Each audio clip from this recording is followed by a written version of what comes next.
Queridos amigos e espectadores, olha a situação em que eu me encontro agora. Eu sou um defensor do liberalismo, sou um apoiador do Bolsonaro. Tenho um grande orgulho de apoiar Bolsonaro, ter feito campanha para ele quase todos os dias e hoje eu estou no meio de 3 comunistas na campanha eleitoral. Acho que a situação não poderia ser mais irônica do que essa. Eu discordo completamente com tudo que vocês acreditam, tudo que vocês representam, apesar de ter sido como vocês na adolescência. Não a esse extremo em que vocês se encontram, eu entendo, são fases que a gente passa. Mas é impressionante como que a educação no Brasil consegue doutrinar e sequestrar muita gente da nossa capacidade de entender a realidade, né? Coloca um prisma e essas pessoas simplesmente rejeitam o que é real e pensam no mundo utópico que só existe na mente deles. Em relação ao plano diretor, nós temos que entender que a sociedade ela precisa crescer, a nossa cidade está em expansão. E essa expansão ela não se dá no meio do Estado. Eu não acredito em Estado totalitário, eu acredito que a população, o indivíduo tem a sua liberdade de fazer as suas escolhas. E é assim que a sociedade cresce. É assim que nós temos hoje essa sociedade que nós vivemos, por causa da liberdade individual. Não por querer colocar pessoas dentro de uma caixinha ideológica e determinar que elas deveriam pensar, representar e agir da forma como um Estado determina. O Estado não é Deus, nós já temos o nosso Deus. Antônio Neto tem 1 minuto agora para a sua réplica. Queria dizer que a minha juventude dura um bocado, que já são 30 anos de militância comunista, né? O plano diretor é fundamental para o ordenamento urbano e é fundamental uma discussão democrática do plano diretor, com o envolvimento da população. O mais engraçado na resposta do meu querido amigo aqui, candidato, é que o partido, a ideologia que ele defende, que fala que vai colocar a população como representante para ajudar a tomar decisões, é a mesma ideologia que dizima a população das nações onde a sua ideologia chega no poder. Basta olhar nos países que foram comunistas pelo mundo, a quantidade de pessoas que foram assassinadas, foram executadas e colocadas no paredão.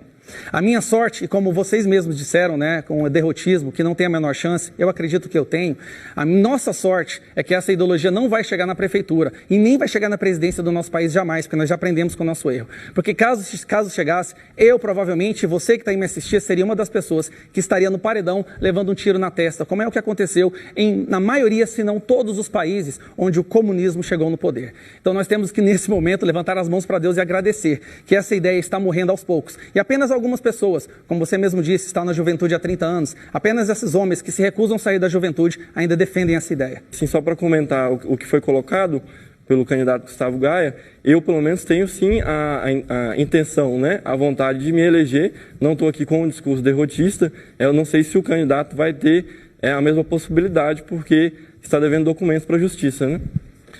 É importante ler as notícias além da manchete. Não sei eu que estou devendo o documento, é o vice que estava devendo, já entregou, já protocolou. Se você tivesse lido o artigo inteiro, talvez você teria visto isso. A leitura é importante.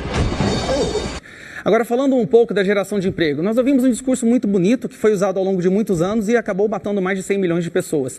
Ele é bonito para adolescentes, para pessoas que não conhecem a vida como ela realmente é. Eu sou um empresário, eu gero emprego há 8 anos. Há 8 anos gerando emprego, eu sei onde que o sapato aperta e o tanto que é difícil.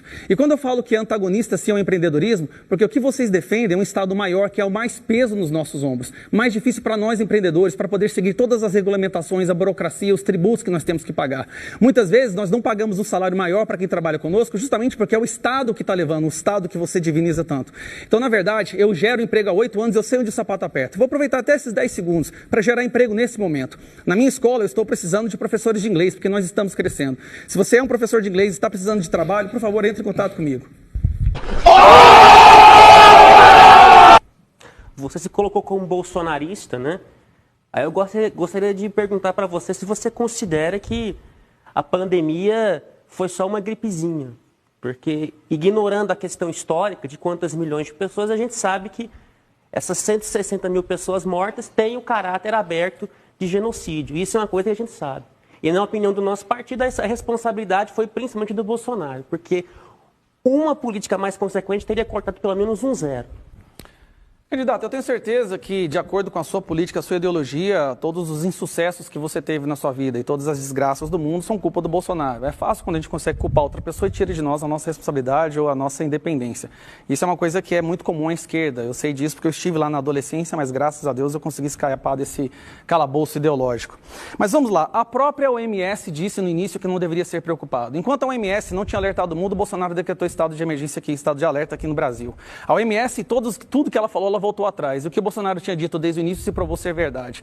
A OMS agora está falando que não deveria ser tornada obrigatória a vacina. A própria OMS, que é a esquerda, que uma boa parte, inclusive, do jornalismo brasileiro defendia como grande baluarte da verdade. Então, o que ele tem feito tem diminuído muito as mortes aqui no nosso país. Se você for analisar em proporção de número por 1 milhão de habitantes, nós estamos em 6º lugar. E países que fizeram tudo o que deveria ter feito, lockdown absoluto, está tendo aumento agora. A Argentina, que está no lockdown mais longo, na quarentena mais longa do mundo, está tendo agora um aumento de óbitos. Então é muito fácil culpar Bolsonaro, só que a gente tem que sair disso, tem que parar de colocar o lado emocional no discurso político, colocar o lado da lógica e da razão. O que nós temos percebido é que se tivesse feito desde o início o que ele sugeriu, que era hidroxicloroquina, eu posso te garantir que nós teríamos tido muito menos morte do que nós estamos tendo agora. E muita responsabilidade disso foi dos prefeitos e governadores que o STF determinou que seriam senhores feudais do Brasil, e foram prefeitos e governadores que agiram de forma a destruir a nossa economia e fazer essas ações catastróficas no nosso Brasil. Ok, 1 minuto para a sua réplica.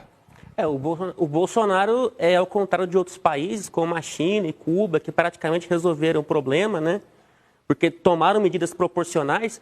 A gente viu que o Bolsonaro não conseguiu fazer isso em termos de prática. Quer dizer, então defender esse governo é defender um genocídio. Então, um governo assassino, um governo genocida, um governo inimigo do povo e que tem que ser derrubado. Então é isso. O mais engraçado na resposta do colega é que ele usou China e Cuba como referência de como agir diante da pandemia.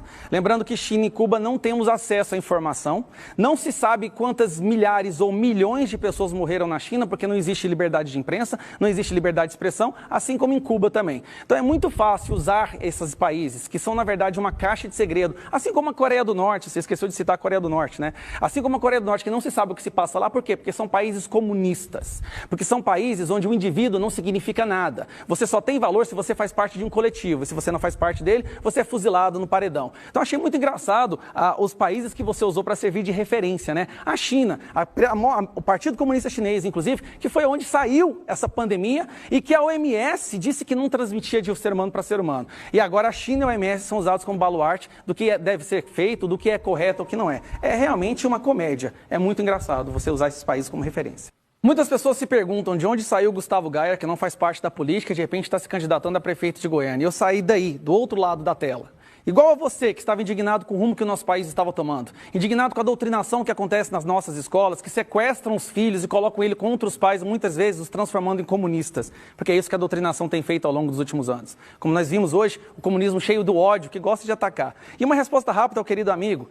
Eu não demiti 20 pessoas da minha empresa porque eu tirei dinheiro de outro lugar para manter esse emprego. São 20 famílias. Eu não tenho vontade de ser grandioso, a ter mansões, não. Eu só quero pagar os meus boletos e é isso que eu quero para você. E é para isso que eu vou trabalhar. Para que todo mundo possa alcançar o seu sonho, conquistar a sua casa, o seu carro, todos os sonhos, ter a sua liberdade financeira. Só que para isso aconteça, Goiânia tem que se tornar uma cidade hospitaleira a quem quer empreender. E isso eu sei fazer. Eu sou um empresário, eu sei onde o sapato aperta.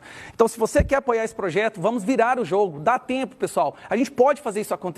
A gente só precisa divulgar o que eu estou falando e o meu projeto. Meu nome é Gustavo Gaia, o número é 27.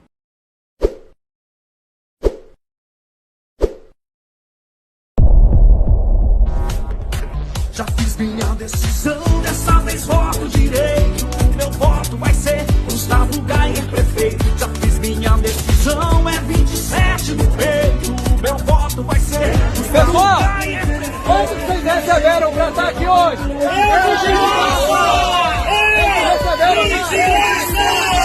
Eles vieram de graça, pessoal! Eu não tenho dinheiro mesmo!